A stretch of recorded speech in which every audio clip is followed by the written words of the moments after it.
예전에 이런 일이 있었답니다. 어렸을 때에 시골에서 살았는데 어떤 할아버지가 문을 뚝뚝뚝뚝 두드리더랍니다. 나가 보니까 할아버지가 이 거지신 거예요. 거지. 밥그릇 가지고 이렇게 문 앞에 서 있는 것입니다. 그래서 아빠가 동전을 몇 개를 드리더니 저는 돈을 받는 사람이 아니고 배고파서 밥만 이렇게 얻어먹으려고 왔다고 그리더래요.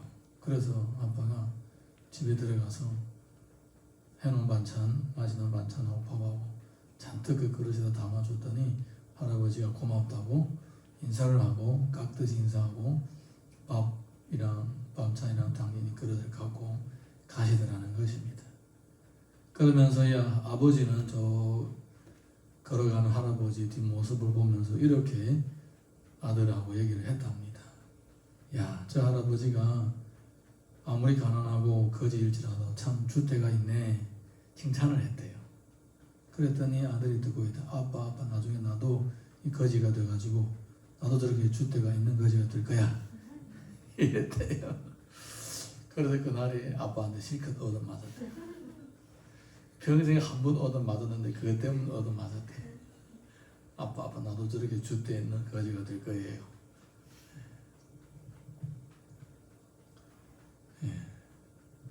아빠가 아들을 패는 것은 진짜 거지가 될까봐 걱정되어서 그리는 거겠죠. 자, 우리 본문 1절에서 4절 한번 읽어보겠습니다. 시작. 여호와의 말씀이 내게 임하여 이르시되 인자야 너는 이스라엘 산을 향하여 그들에게 예언하여 이르기를 이스라엘 산들아 주 여호와의 말씀을 들으라. 주 여호와께서 산과 언덕과 시내와 골짜기를 향하여 이같이 말씀하시기를 나고 내가 칼이 너희에게 임하게 하여 너희 산당을 멸하리니 너희 제단들이 황폐하고 분향 제단들이 깨뜨려질 것이며 너희가 죽임을 당하여 너희 우상 앞에 엎드려지게 할 것이라. 하나님은 범죄한 사람들에게 징계하십니다. 아멘입니까? 예, 하나님께서는 할 일이 없어서 그냥 심심해서 이것도 두들겨 패고 저것도 두들겨 패고 그러신 분이 아닙니다. 하나님은 반드시 죄를 진 사람들에게 그 죄책을 묻는 것입니다. 특별히 사랑하는 자녀들이 범죄를 했을 때에 그 죄를 깨닫고 다시는 똑같은 죄를 반복하지 말라고 징계를 합니다. 왜냐하면 죄를 진 다음에 그 죄의 대가는 처절하기 때문입니다. 똑같은 고통을 당하지 않으려면 미리 잘못됐다는 것을 가르쳐 줘야 됩니다. 그 가르쳐 주시는 방법이 바로 말씀으로 가르쳐 주시고 또 징계의 손길로 그 가르침이 옳다라는 것을 증명하시는 것입니다. 이어서 5절에서 7절 읽어봅니다. 시작. 이스라엘 자손의 시체를 그 우상 앞에 두며 너희 해골을 너희 제단 사방에 흩으리라. 내가 너희가 거주하는 모든 성읍이 사망이 되게 하며 산당을 황폐하게 하리니 이는 너희 제단이 깨어지고 황폐하며 너희 우상들이 깨어져 없어지며 너희 분향 제단들이 지키며 너희가 만든 것이 피하여지며 또 너희가 죽임을 당하여 엎드러지게 하여 내가 여호와인 줄을 너희가 알게 하려 함이라. 하나님은 징계를 통하여 자신을 드러내십니다. 우상을 섬기는 백성들에게 징계를 하시는 것은 하나님 외에 다른 신이 없다라는 것입니다. 할렐루야. 하나님은 유일하신 참 하나님이십니다. 삶의 환난과 질고가 있으면 우상에게 찾아가는 것이 아니라 하나님께 찾아와야 되는 것입니다. 그런데 이스라엘 백성들은 하나님을 찾지 않고 사적에다가 우상을 세워놓고 우상을 찾아다니니까 더 이상 하나님의 보호하심과 복주심의 손길이 그들에게 함께하지 않으시고 떠나가 버리시는 것입니다. 그러니까 그들이 더 환난과 질고가 더 심화되니까 더더욱 열심히 우상을 섬기는 거예요. 언제까지 섬기느냐? 하나님으로부터 징계를 받아서 이방의 우상을 섬길 수 있는 모든 여력을 다 제거할 때까지 하나님이 그들을 징계하시는 것입니다. 아직까지 우상을 섬길 생각이 있고 아직까지 우상을 섬길 만한 재물도 있고 장소, 환경이 주어졌다면 그러면 하나님께서 우상을 섬길 수 있는 모든 여력과 환경과 상황도 다 제거해버리고 아무것도 못하게 만드시는 것입니다. 이게 바로 하나님의 징계의 방법입니다. 여러분, 이렇게 하나님께서는 철저하게 하나님 외에 다른 것을 쫓아가는 자기 자녀들에게 징계를 하시고 돌아오게 하시는 것입니다. 잠언 15장 10절 보게 되면 이런 내용이 있습니다. 시작. 도를 배반하는 자는 엄한 징계를 받을 것이요 견책을 싫어하는 자는 죽을 것이니라. 배도자에게 징계가 임합니다. 어떤 사람이 배도자입니까? 한때는 하나님의 말씀을 듣고 순종하며 말씀을 따라 살았습니다. 힘들고 어려울 때는 주께 나와가지고 주여 도와주시옵소서, 주께서 도와주시면 내가 주의 뜻대로 살겠습니다 라고 하다가 나중에 배부르고 등 따시니까 주님 잊어버리고 자기 멋대로 사는 것을 가리키는 거예요. 배도자. 힘들고 어려울 때는 지푸라기라도 잡을 심정으로 주님을 찾는데 좀 잘되면 내 덕에 잘됐다라고 하나님을 까먹고 사는 이런 모습이 바로 배도자의 모습입니다. 배도자는 하나님으로부터 징계를 받게 된다라는 것입니다. 아멘입니까? 이런 설교를 하면 협박을 한다고 해요. 성경이 협박하고 있습니까? 아니면 목사님이 협박을 하고 있습니까? 성경이 그 영적인 원리를 얘기해주고 있는 것입니다. 잠언 16장 22절 보게 되면 이런 내용이 있습니다. 시작. 명철한 자에게는 그 명철이 생명의 샘이 되거니와 미련한 자에게는 그 미련한 것이 징계가 되느니라. 미련한 자는 징계를 받습니다. 다시 말하자면 미련한 자는 벌 받는다 이 말입니다. 그럼 어떤 사람이 미련한 자입니까? 똑같은 죄과를 반복적으로 행하면서 계속 반복하는 사람을 가리키는 거예요. 옛날에 속담에 뱀에게 물린 사람 노끈을 보고도 섬찟한다고 얘기가 있습니다. 한 번 뱀에게 물린 사람은 뭐가 굵은 게 꿈틀거리만 해도 조심합니다. 그런데 미련한 사람은 한 번 잘못해가지고 피해를 봤는데 또 똑같은 것을 반복한다는 것입니다. 그게 미련한 거예요. 내가 죄를 지어서 징계를 받았다. 그래서 나중에 이제 벌을 받은 다음에 나중에 또 좋아졌다. 그런데 또 똑같은 죄를 또 짓는 거예요. 참 답이 없죠. 중국말로 记吃不记打라는 말이 있어요. 记吃不记打라는 말이 무슨 말이냐면 예를 들어서 이런 거예요. 내가 맛있는 음식을 훔쳐 먹었어요. 잡혔어요. 내가 이 음식을 먹는데 음식이 너무 맛있는 거예요. 그런데 내가 음식을 훔쳐 먹다가 그냥 얼마나 두들겨 맞았는지 몸에 비두성이 두드려 맞았어요. 그런데 돌아서서는 야, 그 음식이 맛있었지 생각하지만은 음식을 훔쳐 먹어서 얻어맞은 상처가 얼마나 아픈지 까먹었다는 거예요. 그래서 음식을 먹고 싶을 때 또 가서 훔친다는 거예요. 그게 记吃不记打라는 말입니다. 뭡니까? 미련하다는 겁니다. 한 번 당했으면 이러면 안 되겠지. 실수로 또 당할 수는 있어요. 안 되겠지라며 하면서 이거는 모르고 내가 일부러 그런 게 아니잖아요. 안 하려고 하는데 어떻게 끌려가서 할 된 거잖아요. 그런데 미련한 사람은 계속 반복하는 거예요. 그게 잘못된 건지도 모르고 계속 반복을 한다는 겁니다. 깨달음이 없는 거예요. 이 깨달음이 없으면 참 안타깝습니다. 하나님의 말씀은 우리들에게 어떻게 다가오시느냐? 깨달음으로 다가오는 거예요. 그래서 우리가 이 방언을 얘기하고 예언의 얘기를 할 때 깨달을 말로 5마디 하는 것보다도 방언을 1000마디 만마디 하는 것보다도 깨달을 말 5마디 하는 것도 낫다는 얘기 있잖아요.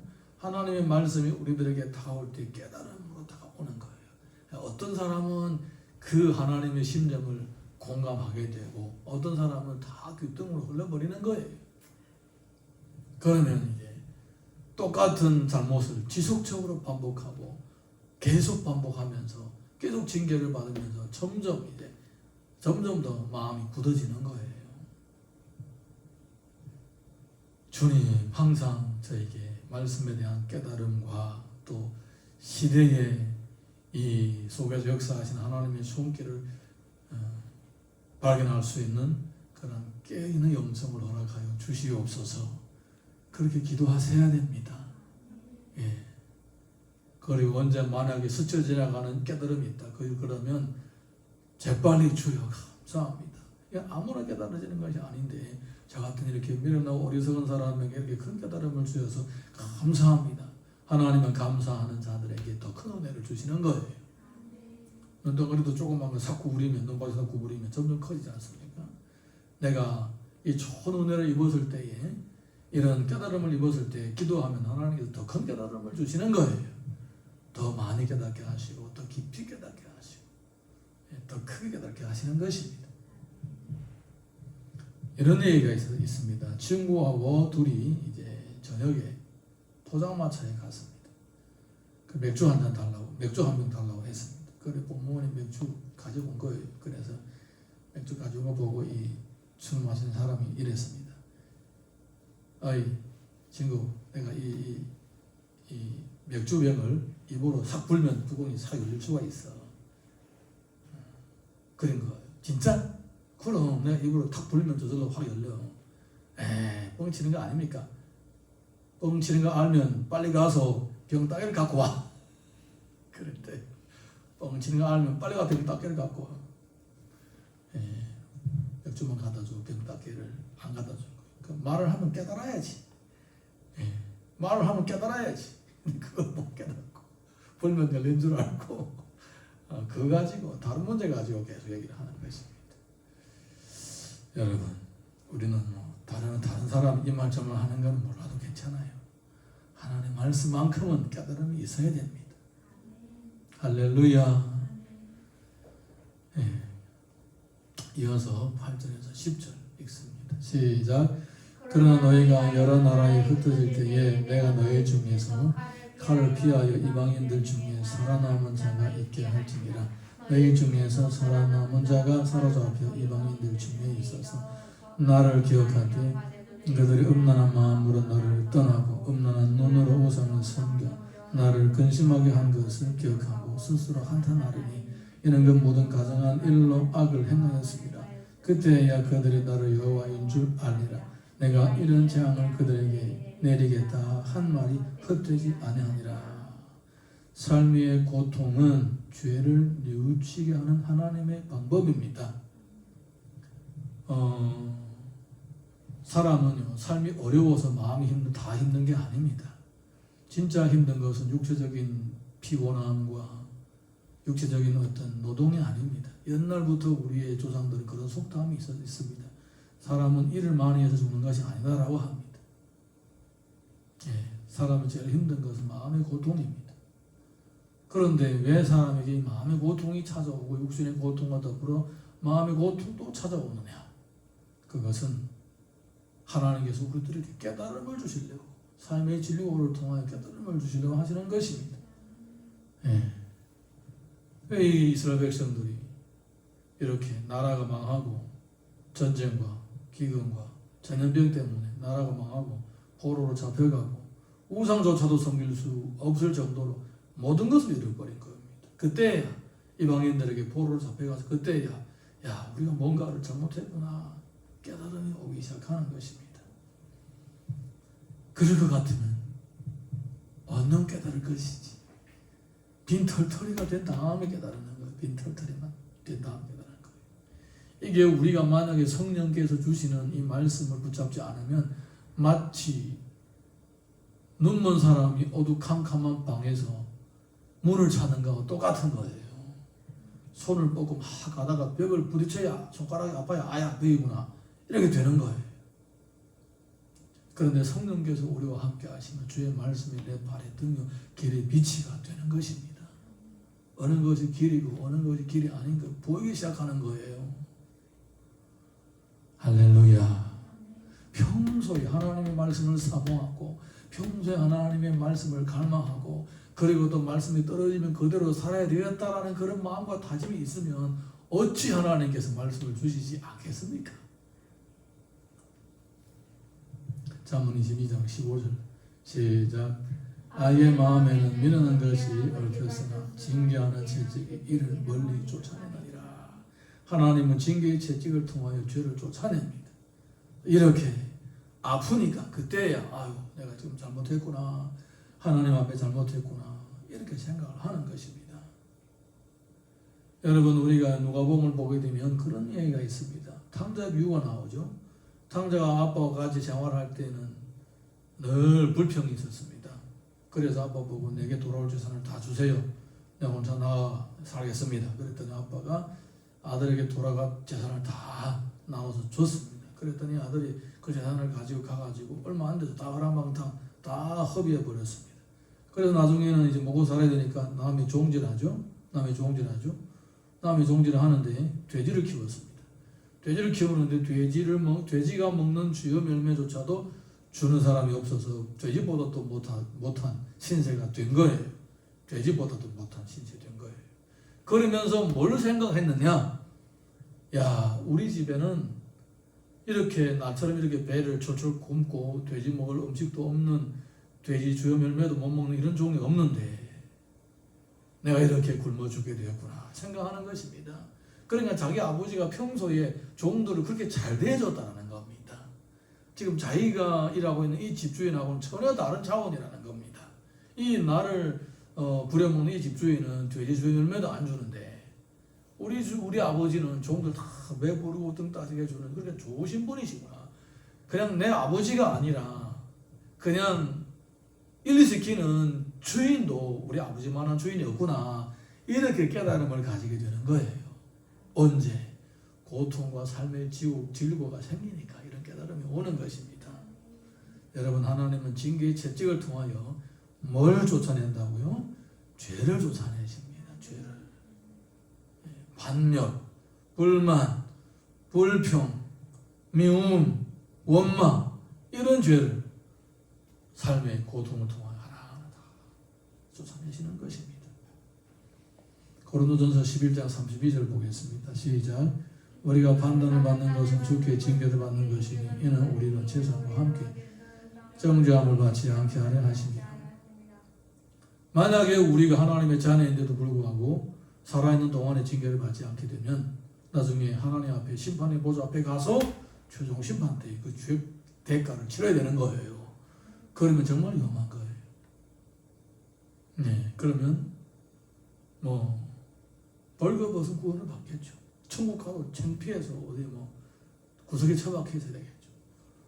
그래서 이 땅에서 오히려 내 죄책이 드러내지고 징계를 받는 것이 마지막 심판 때에 오히려 정죄함이 없는 거예요.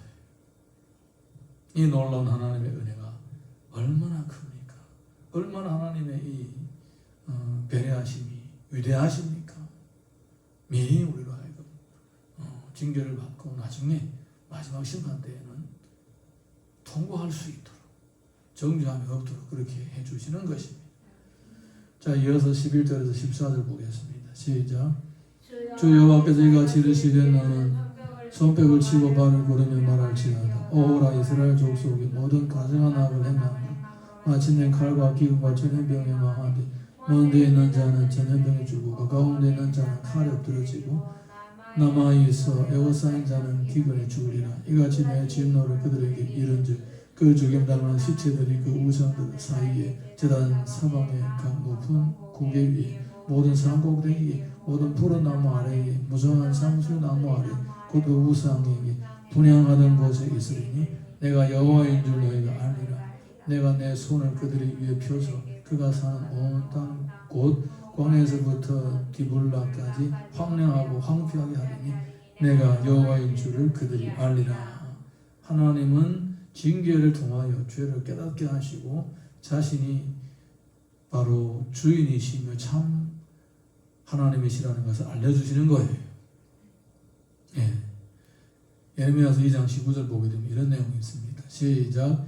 내 악이 너를 징계하겠고 내 반역이 너를 책망할 것이라. 그런즉 내 하나님 여호와를 버림과 내 속에 나를 경외함이 없는 것이 악이요 고통인 줄 알라. 주 만군의 여호와의 말씀이니라. 마음에 죄가 있는 것이, 마음에 악이 있는 것이, 이것이 바로 고통이라는 거예요. 고통이라는 것입니다. 아닌데 그 고통이 이제 싹이 나고 자라고 열매 맺게 되면 그 고통의 선잔을 직접 맛보게 되고 뼈가 으스러질 정도로 고통이 임한다는 것을 얘기해 주고 있습니다. 모든 징계는 죄 때문에 오는 것입니다. 히브리서 12장 6절에서 7절 보겠습니다. 시작.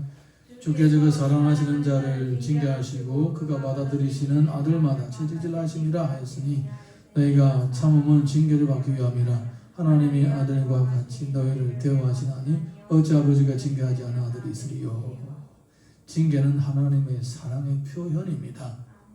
여러분 삶에 고통이 있고 어렵고 환난이 있을 때에 하나님께서 나를 어떻게 사랑하고 계시는지 그 유념해서 찾을 수 있기를 예수님의 이름으로 축복합니다.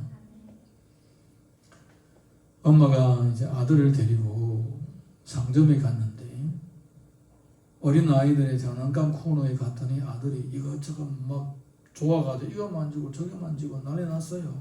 뭐 물만한 고기죠. 물만한 생선 고기죠. 그러더니 보니까 이만큼 긴 칼이 하나 있는 거예요. 그래서 싹 빼들고 엄마 이거 사줘, 이거 엄마 사줘, 엄마 이거 사줘 그러는 거예요. 엄마가 가만히 보니까 얘가 이걸 가지고 남을 찌를까 봐 안 돼 그러는 거예요. 막 사달라고 난리를 치는 거예요. 땅에 뒹굴고 난리를 하는 거예요. 그럴 때 이 옆에 있는 이 물건을 파는 종업원이 어머님 괜찮아요. 이거는 말랑말랑한 재질이라서 사람을 찔러도 아프지 않아요. 그랬대요. 그래서 엄마 그렇구나. 이 말랑말랑한 재질이구나. 그래 맞다. 내가 사야지. 사가지고 우리 아들이 말을 안 들을 때 엉덩이 펴야지. 그랬대요. 그래 아들이 엄마 나 안 살래. 엄마 나 안 살래. 그랬대요. 자기를 팬다고 하니까 안 산대. 하나님의 마음은 처음부터 우리를 향한 마음은 평안입니다. 재앙이 아닙니다. 단지 우리가 하나님의 말씀을 따르지 아니하고 또 한때 바쁠 때는 하나님을 찾다가 또 살만하면 하나님 뭐 교회고 뭐고 다 등지고 제멋대로 살 때 그때는 이제 위험한 거예요. 그래도 한 번 당했으면 다시 똑같은 걸 반복하지 말아야지. 설령 내가 육신에 연약해서 뭐 다시 반복할지라도 이를 악물고 피 흘리기까지 싸워야지. 그런데 이 사람이 밀어내지면 똑같은 과실을 아무런 감각 없이 아무런 생각 없이 계속 당하는 것입니다.